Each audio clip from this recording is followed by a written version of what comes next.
Okay, this morning we are making cheddar cheese. So I'm working with about 3 gallons of delicious, awesome raw organic milk. What I'm doing here is, if you can see right here, I'm going to take off partial of the cream right here, and then I'm going to put it in my KitchenAid food processor to make butter.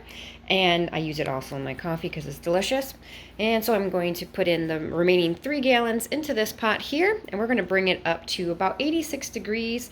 And then you can see the frost line right here where it's so cold. So we're going to bring it very slowly up to 86 degrees, and then we're going to put in our culture.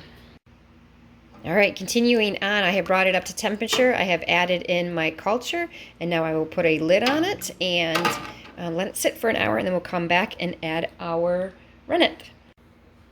All right, now we have added in our rennet, so we are giving it some little bit of stirring, and then we're going to let it sit for 4 to 5, maybe a little bit longer hours till it is ready to be cut.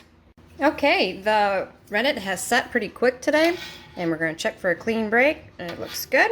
We're going to go ahead and cut this, let it sit for a few minutes, bring it up to temperature, and then we are going to let it drain, add some salt, and then get it in the cheese press. So see you at the next step.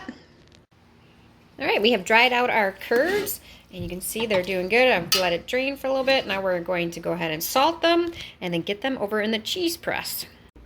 Okay, we have put it in the cheese press. Now we're going to take it out, and we are going to put it in the brine for about 6 hours, maybe overnight, depending on how I get to it. And then we will vacuum seal it and put it in storage.